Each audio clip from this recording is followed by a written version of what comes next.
હા, એટલે થયું એવું કે આજે પાણીની પાંખ છે અને હવાની પાંખ છે, અને પાણીની પાંખ છે અને હવામાં ચોંટે,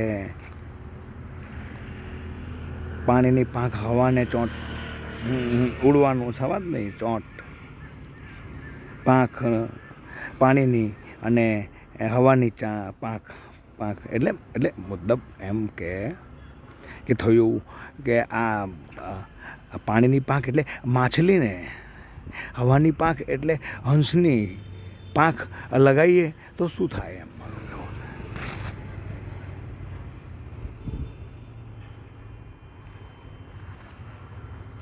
એટલે માછલીને પાણીમાં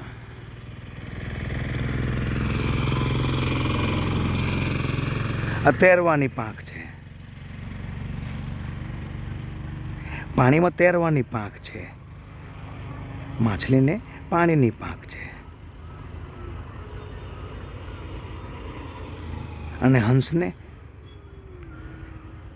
હવાની પાંખ છે, હંસને હવામાં ઉડવાની પાંખ છે.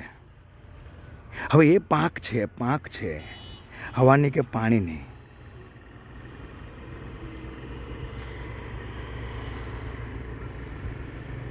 તો એ હવાની પાંખ હંસની, પાણીની પાંખ માછલીને, અને પાણીની પાંખ માછલીની,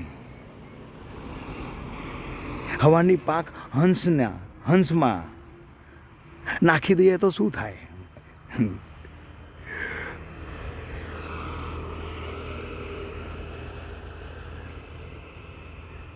માછલીને હંસની પાંખ અને હંસની પાંખથી માછલી ઉડે,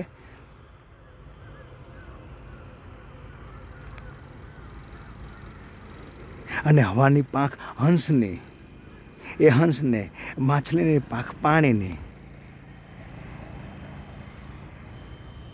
એ પાણીની પાંખથી એ પાણીમાં તરે.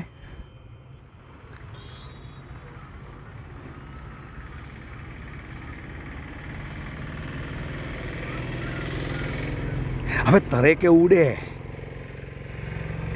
એ ખ્યાલ છે આપણને,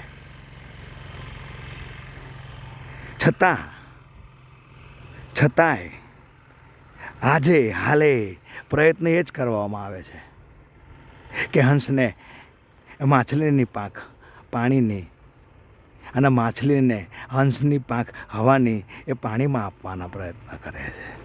સીતારામ ભાઈ.